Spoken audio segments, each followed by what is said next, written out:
Katherine Legge recently made her NASCAR Cup Series debut at Phoenix Raceway, becoming the first woman to compete in the Cup Series since Danica Patrick in 2018.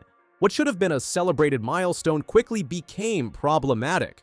Her debut performance raised questions about driver preparedness and NASCAR's approval process. The situation has now escalated, with NASCAR implementing rule changes directly influenced by her performance issues.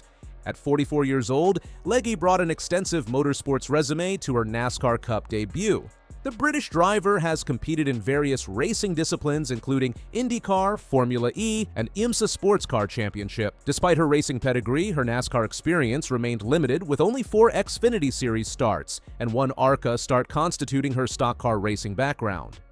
The opportunity to drive the number 78 Chevrolet for Live Fast Motorsports materialized rapidly. According to reports, Legge's Cup Series opportunity came together in a matter of 10 days. This compressed timeline left minimal preparation time.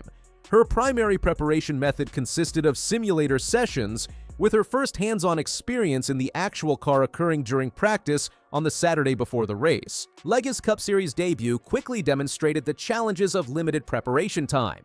Early in the race, she lost control of her next-gen machine on lap 5, spinning off turn 2 and prompting a caution flag. While she escaped this initial incident without damage, a more significant problem occurred later in the event. On lap 216, Legge spun again in the same corner, but this time with severe consequences. Daniel Suarez, driving the number 99 Trackhouse Racing Chevrolet, had nowhere to go and crashed into Legge's car at high speed. The collision caused substantial damage to both vehicles, with Legge suffering a broken left rear toe link. The impact ended Legge's race after 210 of the scheduled 312 laps. While Suarez managed to continue and salvage a 23rd place finish, the incident sparked immediate criticism of both Legge's readiness and NASCAR's driver approval process. Daniel Suarez voiced his frustration following the collision. Suarez said, "I hope girls make it in this sport. There's nothing wrong with her. What is wrong is NASCAR. You cannot allow somebody with no experience to run in the Cup Series. Plain and simple, this is not a so-slow place. I hit her and I was running 100 miles an hour, slowing down already." Nothing against it. You know perfectly how I am. I hope girls make it in this sport. I hope. The part that is not wrong with her. What is wrong with NASCAR? They cannot allow somebody with no experience to run in the Cup Series. Plain and simple. Plain and simple. You go to Las Vegas, to a fast track, it's freaking dangerous. You cannot do that. And then here, honestly, this is not a so slow pace. Like, I hit here and I was running 100 miles per hour. I'm slowing down already. Bubba Wallace's spotter, Freddie Kraft, echoed these concerns on the Door Bumper Clear podcast. Katherine made her mistakes. Whatever it is, I'm not going to harp on her because I feel like they put her in a position where she wasn't going to succeed. They set her up for failure because she should have never been approved to run this race. New teams with new cars, with new crew chief and driver pairings, trying to gel, trying to learn, trying to improve. Fan reaction was similarly critical. Social media platforms filled with negative comments, with some comparing Legge to Danica Patrick 2.0 and questioning whether she possessed the necessary skills to compete at NASCAR's highest level. Many argued she should not be on the track or doesn't belong in a cup car. In direct response to the controversy, NASCAR has now amended its open exemption provisional rule. This regulatory adjustment represents the worse situation referenced in the title, as it indicates NASCAR's acknowledgement of problems with their approval process. The modifications include 2 significant changes. First, if 40 or more cars qualify for a race, the OEP will apply regardless of the provisional next-gen ride's qualifying position. However, if 40 or fewer vehicles make the field, the OEP won't be implemented, allowing the provisional driver to receive the same benefits as regular Cup Series competitors, including points and prize money. Second, and perhaps more importantly, NASCAR now reserves the right to declare specific events ineligible for the OEP. This decision appears directly influenced by both Helio Castroneves' involvement in a Daytona 500 crash and Legge's problematic Phoenix debut. This ineligibility provision could potentially apply to high-stakes races including regular season finales, crown jewel events, and season-ending championship races. The rule change substantiates the criticism that NASCAR's initial approval process required reform. Kevin Harvick provided candid assessment of Legge's situation on his Happy Hour podcast. Harvick stated, "She was really thrown to the wolves in this situation. She's in the worst car and showing up to Phoenix in a Cup car that she has never driven, and not a lot of NASCAR experience. I know that we want people from different series to be able to come into Cup Series, but we have got to get back to some accountability of making sure that the people that are driving these Cup cars are properly prepared to go out on the racetrack." Harvick emphasized the technical challenges facing unprepared drivers. These Cup cars are hard to drive. You can't just let everybody drive it. In this case, it took Suarez out of the race, running 6th, and hurt a car that was having a good day. It ruined the drive. You can't just let everybody drive it. We saw Elio do this at Daytona. He smashed up into the wall and then floored it like 100 miles an hour and crashed again for no reason, just because they don't know the car. On this particular day, with somebody that wasn't properly prepared to be on the racetrack, not because of her experience or anything else. Dale Earnhardt Jr. offered a more nuanced perspective on his Dale Jr. Download podcast, pointing to equipment limitations as a contributing factor. I gotta say this, man, it does not help that she's in such a poor car. It's a poor car. She's in a car that doesn't do a lot of things right, and we don't have any practice. I gotta say this, man. It does not help that she's in such a car that doesn't handle poor well. car. It's a poor car, and so she's in a car that doesn't do a lot of things right, and we don't have any practice. Earnhardt highlighted the systemic practice session issues in NASCAR.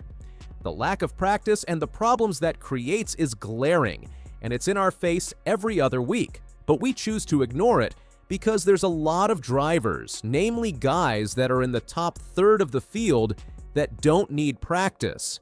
They'd rather not have practice. I mean, that the lack of practice and the challenge and the problems that creates is glaring, and it's in our face every other week. But we kind of choose to ignore it because there's a lot of drivers, namely guys that are in the top third of the field, that don't need practice. They'd rather not have practice. They got great cars that are probably going to hit the racetrack and handle well and be fast. And practice doesn't do anything but tighten the field up or, give the rest of the field an opportunity to improve. That's exactly what it does. He further explained the challenges of adapting to an unfamiliar vehicle. I think that she absolutely gets the opportunity to come compete based off her experience, but she's in a bad car that doesn't do anything right. She doesn't know what it needs to do. What I mean by that is, when you get in a race car and a new car you really haven't drove before, you really don't know what it's supposed to do. So she's out there driving it going, I don't know whether it can do things better or not. They are at such a disadvantage because of her inexperience in the car, the lack of the car's ability, and the lack of track time. A good lead up to the Xfinity race and things like that as well. Look, I think that she absolutely gets the opportunity to come compete based off of her experience. But she's in a bad car that doesn't do anything right. She doesn't know what it needs to do. What I mean by that is, like, when you get in a race car and a new car that you really haven't drove before, you really don't know what it's supposed to do. And so...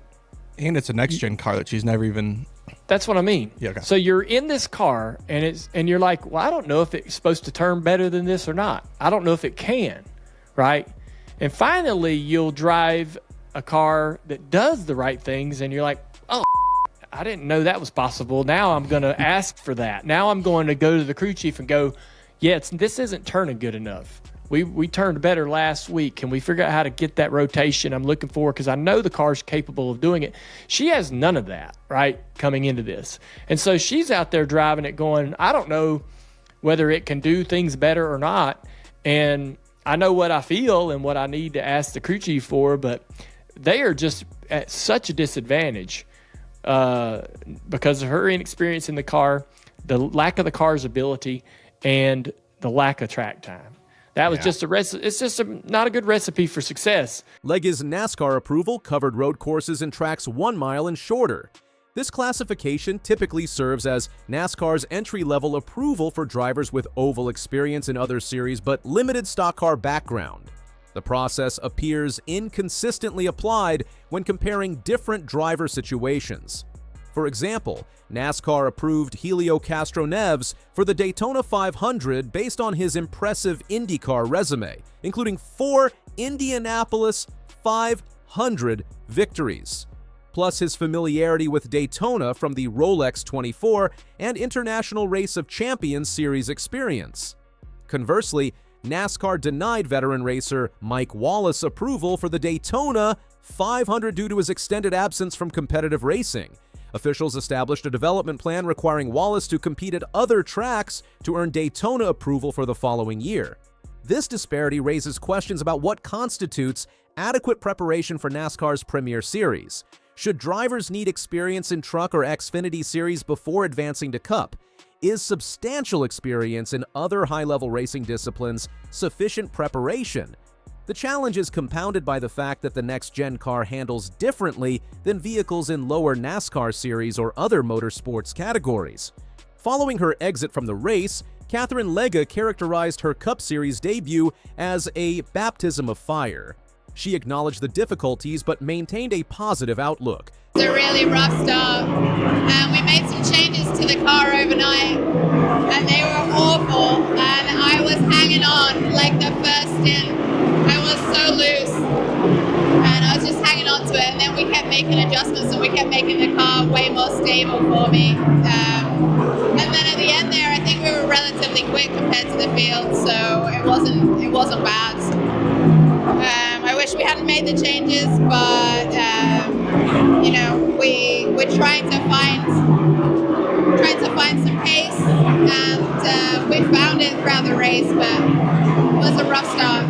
Despite the challenging debut, Legge expressed optimism about potential future opportunities. Baptism of fire. I think there's a lot of positives to take from it. Obviously, there was mistakes made, but I learned so much, and hopefully, I get to come back and do it again. Baptism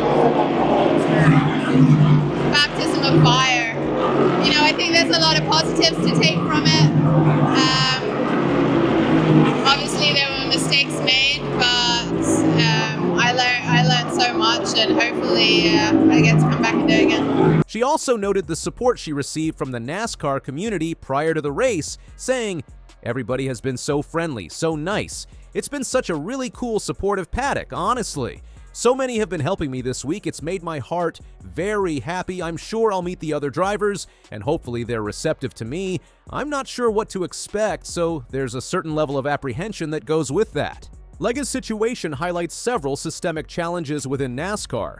Women remain underrepresented in top-level motorsports. Currently, no full-time women drivers compete in any of NASCAR's 3 national series following Hailie Deegan's struggles to find competitive pace. If Legge secures an Indianapolis 500 ride this year, she would be the sole female competitor in that prestigious event.